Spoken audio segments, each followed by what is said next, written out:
Flights operate ہوتی ہیں. جی بالکل. جب سے یہ کمیونیکیشن اور کمیونیکیشن اور ٹرانسپورٹیشن چینل اسپیڈ پکڑی ہے نا اس نے, تو یہ گلوبل ولیج بن گیا. ایکچولی اس کے یہ خالی برین ڈرین نہیں ہے, یہ ایکچولی اپرچونٹی بھی زیادہ مل رہی ہے اب. پہلے کسی زمانے میں یہ جو یو کے کا نام انہوں نے ولایت رکھا ہوتا تھا کہ جی ولایت پڑھنے گیا ہوا ہمارا بچہ, ٹھیک ہے نا. اب تو آپ مطلب بس سوچتے ہیں اور آپ پہنچ جاتے ہیں 7-8 گھنٹے بعد. 7 گھنٹے میں ہاں جی, آپ بالکل ڈائریکٹ فلائٹ لیتے ہیں اور پہنچ جاتے ہیں. تو برین ڈرین ایکچولی ہو رہی ہے, یہ اس میں کوئی شک نہیں ہے. ایکچولی فار ایگزامپل اب میں آپ کو بتاؤں کہ یو کے میں اگر کسی نے MBBS کرنا ہو, یہاں کے لوکل بچے نے بھی کرنا ہو یا فارنر نے کرنا ہو, تو اس کے اوپر کئی کروڑ روپے خرچہ آتا ہے. ٹھیک ہے. اب یہ کیا کر رہے ہیں, یہ کنٹریز کیا کر رہی ہیں, یہ MBBS پاکستان سے کروا کے اسپیشلائزیشن میں ان کو ادھر لے کر آتے ہیں. وہ جو کروڑوں روپے ان کو جو لگا کر بنانا ہے, تو وہ لگانے کی بجائے وہ کہتے ہیں بنا بنایا پروڈکٹ لے آؤ, را پروڈکٹ لے آؤ, اس کو تھوڑا سا فنیشنگ کرو اور اپنے استعمال میں لاؤ. آپ کے سمجھیں کہ وہی فنش پروڈکٹ وہی مل جاتی ہے. جی بالکل مل جاتی ہے. اس کے اوپر جو 2-3 کروڑ 5 کروڑ لگنا تھا, اتنا جو اس ملک کا کسی بھی ترقی یافتہ ملک کا جو ریسورسز لگنے تھے وہ نہیں لگتے. تو وہ اور اسی وجہ سے اب کسی زمانے میں اگر جب پاکستان سے جب کوئی لوگ ٹریول کرتے تھے آؤٹر ورلڈ میں, تو جب وہ ان کا اپنا پاسپورٹ دکھاتے تھے کسی امریکہ میں, یو کے میں, تو ان کے جو امیگریشن آفیسرس تھے وہ کہتے ہوتے تھے کہ you are coming from the land of engineers and doctors. تو وہی برین ڈرین کا ہی حصہ ہے. یہ سارا واپس آتا چلے. آپ کی نظر اس حوالے سے ہوگی کہ ملیشیا, ساؤتھ کوریا, چائنا, یہ 3 ایسے ممالک ہیں کہ جن کو پچھلے عرصے میں بہت سننے میں آ رہا ہے کہ اسٹوڈنٹس یہاں پہ پڑھنے جا رہے ہیں اور یہاں پہ کافی یونیورسٹیز کے اندر. بڑا اچھا کویسچن ہے جی آپ کا یہ والا. میں گیا ادھر ساؤتھ کوریا گیا میں, ٹھیک ہے, اور یونیورسٹیز میں جا کے میں نے ان سے ملا ہوں. میں ابھی ساؤتھ کوریا, چائنا اور ملیشیا میں اسٹوڈنٹ پلیس کر رہا ہوں. صحیح. ایکچولی وہ ہم لوگ انڈر ڈیولپ کنٹریز ہیں, وہ ڈیولپنگ ہیں اور یہ ڈیولپڈ ہیں. وہ اب چونکہ ڈیولپنگ ہے, ان کی جو گراف ہے وہ اوپر کی طرف جا رہا ہے. وہ لوگ نا بہت زیادہ اسپانسر کر رہے ہیں. یعنی کہ ابھی ہمارا کوئی بھی اسٹوڈنٹ جو پاکستان سے جو ساؤتھ کوریا چلا جاتا ہے یا چائنا اسکالرشپ پہ چلا جاتا ہے, وہ اپنے خرچے پہ اس کو ماسٹرز کروائیں گے. اچھا. پھر اس کے بعد اگر اب بھر کے بھی چلا جاتا ہے تو, لیکن اس کے بعد PhD وہ اپنے خرچے پہ کرائیں گے. PhD وہ کرے, اور PhD کے بعد بھی اس کو جانے نہیں دیں گے. اس کو کہیں گے پوسٹ ڈاک کر لو, یونیورسٹی میں اس کو پلیس کر لیں گے. اور اسی لیے پھر لوگوں کا رجحان بن گیا کہ جی ایک دفعہ آپ کا بچہ باہر چلا گیا تو پھر تو بس لائف سیٹ ہوگی. اب یہاں پہ اگر UK کے حوالے سے آپ بات کریں تو اس وقت مجھ سے اکثر لوگ پوچھتے ہیں کہ جی کوئی ماسٹرز پروگرام کے لیے یا بیچلرز پروگرام کے لیے کوئی اسکالرشپ, تو میں کہتا ہوں بھائی اسکالرشپ تو نہیں مل سکتی. ایوریج فیس ان کی 10-12 ہزار پاؤنڈ ہے ماسٹرز کی, اس میں سے 3,000 یا 1,000 یا 2,000 آپ کا اسکالرشپ بس ڈیڈکشن آف دا فیس ہے. اس کو آپ اسکالرشپ کا نام دے لو, اس کو جس چیز کا مرضی نام دے لو, وہ 2-3 ہزار اس کی بس کم ہو جائے گی, تو آپ اس کو کر لو. لیکن وہ والا زمانہ نہیں رہا کہ جس زمانے میں اگر آپ یہاں سے ماسٹرز کرتے تھے آج سے 20 سال پہلے, میں نے I have seen these things یہاں پہ وہ کرتے تھے. جب میں آیا تھا یہاں پہ آج سے 20 سال پڑھنے, تو جو ماسٹرز کرتا تھا وہ ڈسٹنکشن جو تھوڑا سا, اس کو PhD کی اسکالرشپ یہ لوگ دے دیتے تھے. اور PhD کے بعد بھی اس کو یونیورسٹی کی کوشش ہوتی تھی کہ یہ یہاں پہ نا کوئی لیکچرر لگ جائے اور یہیں رہ جائے. لیکن اس زمانے میں جو کراؤڈ آتا تھا یہاں پہ, میں یونیورسٹی آف ہیلتھ سے پڑھا ہوا ہوں, تو ہمارے civil servants, Indian civil servants میرے ساتھ پڑھتے رہے, پاکستانی سول سرونٹس یہاں پہ آئے پڑھنے ہمارے ساتھ تھے. تو لیکن سول سرونٹس نے کیا کرنا تھا یہاں کے, وہ لیکچرر تو نہیں بننا تھا نا, وہ وہاں سے. اب تو میرے ساتھ جو پڑھے ہوئے پاکستان میں سے جو ہم اس زمانے میں جب آئے تھے, وہ وائس چانسلر ہو کے ریٹائرڈ ہو گئے ہیں, اور وہ ڈفرنٹ وہ سارے ابھی بھی ہمارے دوست ہیں وہ زمانے کے, وہ وائس چانسلر ہیں پاکستان میں یونیورسٹی میں. تو ایکچولی وہ والی وہ کریم بھی نہیں تھی, وہ چیز نہیں تھی جو یہاں رہ جاتی. بالکل. لیکن جب اب یہاں لوگ رہنا چاہتے ہیں تو یہ لوگ نہیں ہے, ان کو یہ چاہتے ہیں کہ جلدی سے باہر چلے جائیں. اب رول چینج کر دیا, اور یہی میرے خیال میں زندگی کا حسن ہوتا ہے کہ ہر چیز چلتی چلی جاتی ہے. کبھی آپ کسی چیز کے پیچھے بھاگتے ہیں, جیسے آپ صاحب نے تذکرہ کیا کہ پیسوں کے پیچھے آپ بھاگتے ہیں تو پیسہ آگے بھاگتا ہے, اور آپ کام کے پیچھے بھاگتے ہیں تو پیسہ آپ کے پیچھے بھی بھاگتا ہے. ہمارے ہر پروگرام کے اندر ایک شخصیت سے ضرور ہم آپ کا تعارف کراتے ہیں. پرسنالٹی آف دا ویک کے حوالے سے دیکھتے ہیں کہ ہماری آج کی شخصیت کون ہے.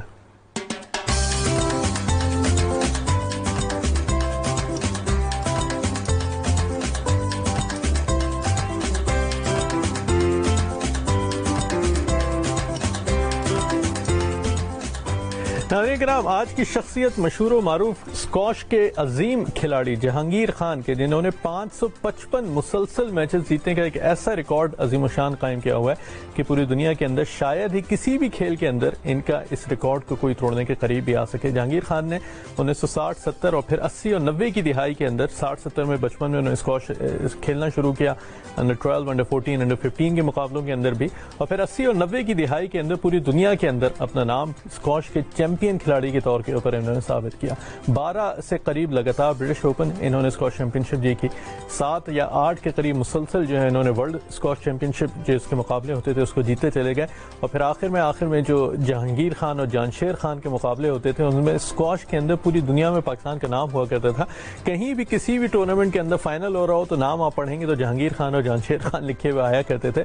پشاور سے تعلق ہے ان کا جہانگیر خان کا، اور بڑی عظیم ایک فیملی سے ان کا تعلق ہے کہ جس کے اندر پورے ان کے جو آپ کے انہوں نے جہانداد خان کا اپنے نام سنا ہوگا، اور دوسرے جتنے بھی ان کے بھائی، کزن، بزرگ اور چاچے، ماموں، جتنے بھی افراد تھے وہ سب اسکواش سے وابستہ رہے اور سب نے بڑے عظیم الشان کارنامے سر انجام دیے۔ آج کی ہماری شخصیت جہانگیر خان صاحب تھے، اور ان کا میرے خیال میں یہ ریکارڈ سب کو پتہ ہونا چاہیے اور سب کو بڑے فخر سے بتانا چاہیے کہ کسی بھی کھیل کے اندر 555 لگاتار اگر کوئی میچز کوئی شخص جیتا ہے تو وہ پاکستانی جہانگیر خان ہے۔ ہم نے کہا کہ آج ان سے چھوٹا سا آپ کا تعارف کرایا جا سکے۔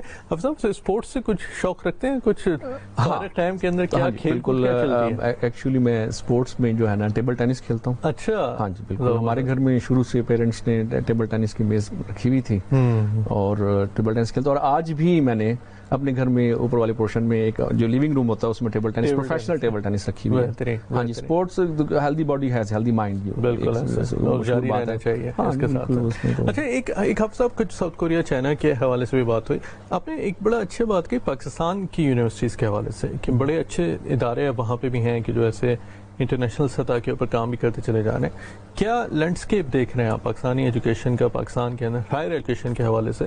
نسٹ ہیں یا دوسرے جو ادارے ہیں یہ اوپر جا رہے ہیں یا کچھ ان کا جو جیسے کہہ لیں کہ معیار بہتری کی طرف ہے یا نیچے چلتا چلا جا رہا ہے؟ کس طرف دکھتا جا رہا ہے؟ نہیں دیکھیے، جو میرے اسیسمنٹ ہے لوکل ایجوکیشن کے حوالے سے، ہمارا جو یونیورسٹیز کا معیار ہے وہ تو ہمیشہ سے اچھا رہا ہے۔ جیسے کہ بہت سارے ادارے ہیں جن کا نام لے سکتے ہیں، غلام ساق خان انسٹیٹیوٹ ہے، بالکل لمس ہے، اور بہت سارے ادارے ہیں پرائیویٹ گورنمنٹ پارٹنرشپ سے بھی بنے ہوئے ہیں۔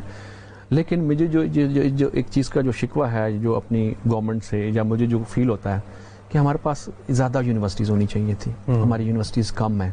یہاں پہ اگر آپ یو کے کی مثال لیں یا امریکہ کی مثال لیں، ہر شہر کے نام سے ایک یونیورسٹی بنی ہوئی ہے، اس شہر میں بھی 2-2 3-3 یونیورسٹیز۔ اسی طریقے سے اگر آپ امریکہ کی بات کریں تو امریکہ میں اسٹیٹ یونیورسٹیز بنی ہوئی ہیں، جس واشنگٹن یونیورسٹی جو بھی آپ جس کا بھی آپ نام لیں وہ یونیورسٹی اس کے ساتھ ایک یونیورسٹی، اسٹیٹ یونیورسٹی، اسٹیٹ لکھا ہوا آگے یونیورسٹی۔ اب الون اگر میں کچھ اسٹیٹس دوں آپ کو، الون ان یو ایس دیر آر 3000 یونیورسٹیز، ٹھیک ہے، اور ہمارے ملک میں کتنی یونیورسٹی ہوں گی؟ 100-200، بس اتنی زیادہ، ٹھیک ہے۔ اگر آپ میں چونکہ ہمیں جو پرابلم بیسکلی آ رہا ہے نا وہ یہ آ رہا ہے کہ ہمارے پاس چونکہ زیادہ یونیورسٹیز نہیں ہیں، ان میں کمپٹیشن نہیں ہم کریٹ کر رہے، ٹھیک ہے، اور جو تھوڑی سی یونیورسٹیز ہیں ان کے پاس مونوپلی بہت زیادہ ہے۔ بلکہ اسی ایجوکیشنل کنسلٹنسی کے حوالے سے میں آپ کو ایک بات لائیو شیئر کرنا چاہوں گا، اور مطلب بڑا عجیب بات ہوگی کہ میرے پاس ایک دفعہ ایک اسکول آف تھاٹ یا ایک لوگ آئے جنہوں نے کہا کہ ہم یونیورسٹیز بنانا چاہتے ہیں یہاں پہ۔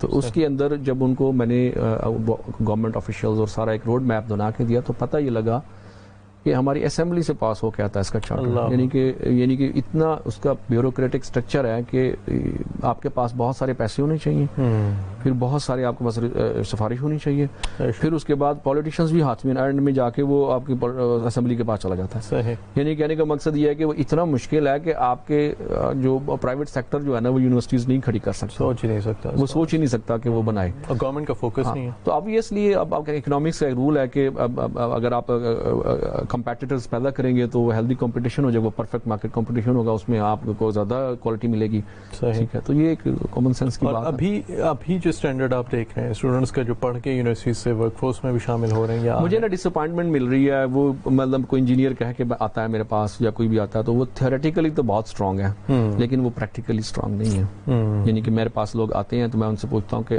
BSc کمپیوٹر سائنس کیا ہوا 4 ایئرس آیا میرے پاس بچہ، میں اس کو کہتا ہوں C++ میں کام کر لو گے، ویژول بیسکس میں کام کر لو گے، یہ کرو گے وہ کرو گے، تو مجھے کہتا ہے کہ نہیں، کیونکہ میں کیریئر کاؤنسلنگ بھی کرتا ہوں نا، میں لوگ مجھ سے یہ ایکسپیکٹ بھی کرتے ہیں کہ اچھا مجھے اپنے مارکیٹ میں، لوکل مارکیٹ میں کہیں پلیس کروا دیں. میں ان کے لیے فون اٹھاتا ہوں، فون اٹھا کے ایک سافٹ ویئر کمپنی کا ایک بچہ بیٹھا ہوا میرے سامنے، 4 سال کمپیوٹر سائنس کیا ہوا ہے، میں اس کے لیے فون اٹھاتا ہوں، فون اٹھا کے کہتا ہوں جی یہ بچے کو آپ نا انٹرنشپ دے دیں، یہ کر دیں وہ کر دیں. وہ کہتے ہیں جی اس سے بات کروائیں، وہ بات کراتے جی فلانی لینگویج میں کام کر لو گے، فلانی میں کام کر لو گے. اب میں یہ سوچتا رہتا ہوں کہ کمپیوٹر سائنس انجینئرنگ کی ہوئی ہے، کوئی لینگویج نہیں پڑھائی ہوئی، کوئی کچھ کیا نہیں، تو یہ کیسے، یہ کیا چکر ہے، ڈگری کیسے بس. ہاں. اور دوسرے انجینئرز کی بات کریں تو وہ کہتے ہیں کہ جی انجینئر ہے کسی بھی چیز کا، اور آٹو موبائل انجینئر ہے، وہ کہتا ہے جی میں کالے ہاتھ نہیں کر سکتا. تو یہ تو ایسے کام نہیں چلے گا. یہی میرے خیال میں ڈفرینٹ ایک ذہنیت کا بھی ہے کہ یہاں پہ اسکلس پہ ڈیولپمنٹ زیادہ کرتے ہیں. ہینڈز آن ایکسپیرینس جو ہے انڈسٹریل بیس لرننگ جو ہے نا، اس کا بڑا فقدان ہے ہماری یونیورسٹیز کو لوکل انڈسٹری کے ساتھ امبیڈ کرنا چاہیے، بالکل ان کے ساتھ ایسوسیٹ کرنا چاہیے. میں آپ کو مزے کی بات بتاتا ہوں کہ میں یو کے میں یا پوری دنیا میں اب جو بچوں کو باہر کے ملکوں میں بھی جو پلیس کر رہا ہوں نا، وہ انڈسٹریل بیس لرننگ کے ساتھ کر رہا ہوں. فار ایگزامپل یہاں پہ یو کے میں بہت ساری یونیورسٹیز ہیں جو ماسٹرز کرواتی ہیں 1 ایئر، لیکن وہ ایسی بھی یونیورسٹیز ہیں جو ماسٹرز کے ساتھ 1 ایئر ورک پلیسمنٹ بھی دیتی ہیں. وہ 1 سال کا ویزا نہیں مل رہا، 2 سال کا مل رہا ہے. آپ نے 1 سال پڑھا یونیورسٹی میں، 1 سال وہ انڈسٹریل پلیسمنٹ میں جائیں گے، آپ وہاں پہ کر کے جائیں گے. اچھا انہوں نے یہ چیز اس لیے نکالی ہے یہاں پہ میرے نزدیک، اس لیے انہوں نے کہا کہ یار ویسے ڈگری کر جاتا ہے بندہ، اس کا ویزا ختم ہو جاتا ہے، اس کو انڈسٹری میں پلیس ہونے کا ٹائم نہیں ملتا، وہ چلا جاتا ہے.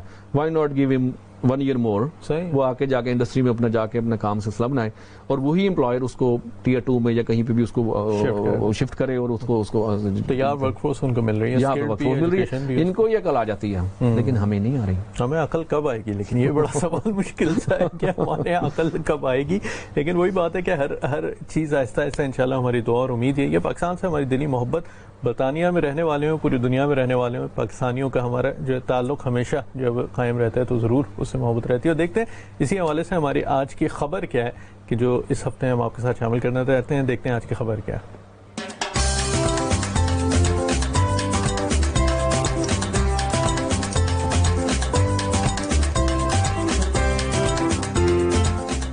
ناظرین کرام، ہاٹ ایئر بلونز کا ایک بڑا فیسٹیول منایا جا رہا ہے کہ جس کے مختلف انداز، مختلف رنگوں کے اندر جو پورے غبارے ہواؤں کے اندر اڑائے جا رہے ہیں. یہ مناظر کچھ جو ہے وہ کھینچے گئے، ان کا ہر سال ایک جو فیسٹیول منعقد کیا جاتا ہے، اس کے کچھ مناظر آپ کو ہم دکھا رہے ہیں. تو یہ بڑی اہم بات ہوتی ہے کہ اس میں پوری دنیا سے لوگ آتے ہیں، جگہ جگہ سے اپنے مختلف انداز کے غبارے ہاٹ ایئر بلونز کو لے کے آتے ہیں، اور یہاں پہ خوبصورت سے یہ منظر پورے آسمان کے اوپر اس کی منظر کشی ہو جاتی ہے کہ جس میں آپ کو ہر طرف رنگ برنگے جو ہے وہ نکلے تھے. اور یہ 2017 کے اندر جو ایک ورلڈ ریکارڈ بنایا گیا تھا، ایک وقت میں 456 سے 57 کے قریب غباروں کا ہوا میں ایک وقت اڑنے کا، اس ریکارڈ کو اس سال توڑا گیا، اور یہ 480 کے قریب اب یہ غبارے آپ کو آسمان کے اندر نظر آ رہے ہیں. اور یہ 456 نہیں 480 پہ ٹوٹ گیا. اب مجھے بتایا انہوں نے کہ 430 کا پہلے ریکارڈ تھا، یہ 480 کے قریب کچھ ایسے غبارے ہیں کہ جو ایک وقت کے اندر ہوا کے اندر آپ کو اڑتے ہوئے نظر آ رہے ہیں. انہوں نے ایک عالمی ریکارڈ قائم کیا. یہ کچھ اچھے خوبصورت مناظر تھے، نیا عالمی ریکارڈ قائم کیا گیا، تو ہم نے کہا آپ کو اس کے ساتھ بھی دکھائیں، کچھ شیئر کریں. اور ساری دنیا کے اندر، جیسے حافظ صاحب نے بڑی اچھی خوبصورت بات کہی کہ ساری چیزوں سے انسان کو سیکھنا چاہیے. انڈسٹریل بیس لرننگ ہو یا آپ کی یونیورسٹیز کی کنیکشن ہو کسی بھی یونیورسٹی کی انڈسٹری کے ساتھ، انسان جتنا سیکھتا چلا جاتا ہے اتنا ہی آگے بڑھتا چلا جاتا ہے. اب صاحب کچھ پروگرام کے آخر کے اندر ہم آ گئے، آپ کا کوئی پیغام ہوگا اگر ہمارے ناظرین کے لیے، تو پیغام کیا ہوگا؟